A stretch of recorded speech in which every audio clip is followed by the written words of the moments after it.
今天我们来做法式水果软糖。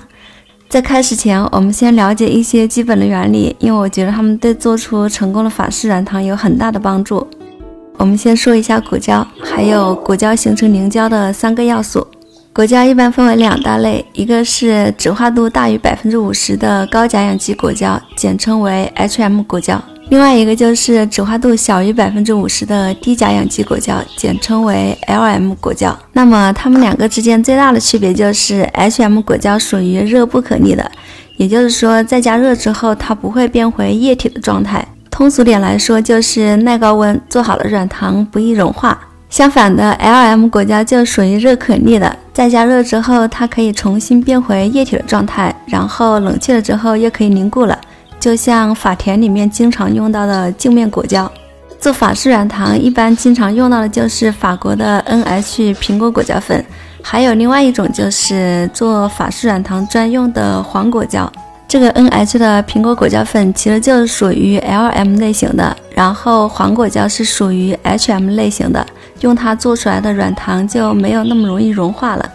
所以我的结论就是这2种果胶都可以用，但是如果你想让它稳定一点的话，就还是买 HM 类型的果胶吧。国内的很多包装一般都会写上高脂果胶或者是低脂果胶。果胶只有形成凝胶了，才可以做出成功的水果软糖。接下来我们就说一下它形成凝胶的3个要素。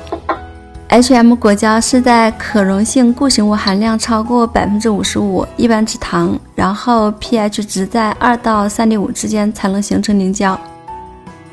LM 果胶只需要可溶性固形物含量在 10% 到 20% 之间， pH 值在 2.5 到 6.5 之间，但是同时需要加入钙离子，它才可以形成凝胶。3个因素之一的 pH 值，我们就是用酸来调节的，一般会用到柠檬酸或者是酒石酸，它们2个都是属于果酸。酒石酸是来自于葡萄，特别是葡萄酒里面。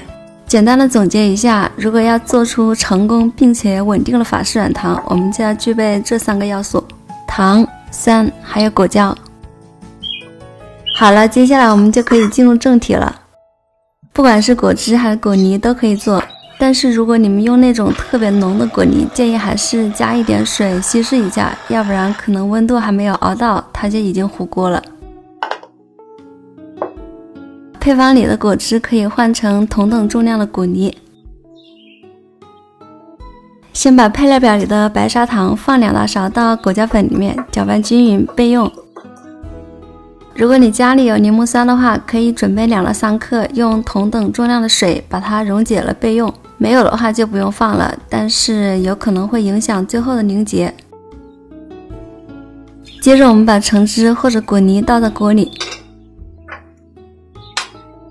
用小火把它们煮到边缘冒小泡泡后，再把白砂糖、果胶粉的混合物一边倒一边搅拌均匀，防止果胶粉结块。一定要让这个果胶粉完全溶解。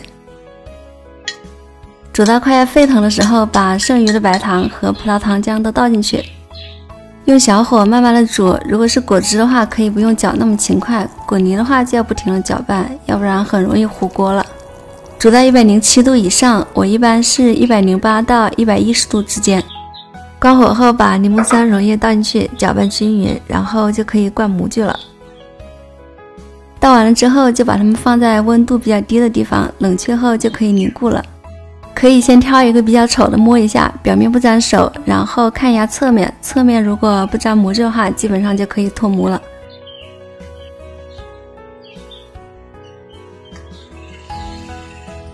这个是用橙汁做的，看起来有点透明。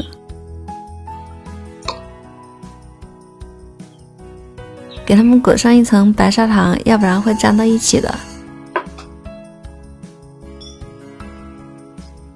如果你没有模具的话，可以就倒在一个铺了保鲜膜的盘子里面，然后冷却定型了之后，把它切成方块就行了。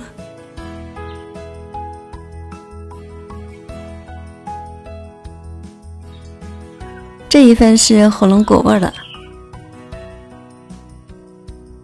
百香果和橘子的。这一个是用 HM 类型的果胶粉做的，然后没有放柠檬酸溶液，所以基本上就是失败了，没有凝固。但是有一些 LM 类型的果胶粉，其实不放柠檬酸溶液也是可以成功的，因为 LM 类型的果胶粉的凝胶条件其实对酸碱度的要求不是特别苛刻。但是它的缺点我前面也说了，它就是具有热可逆反应的，就是说它不耐高温，室温比较高的时候可能会融化。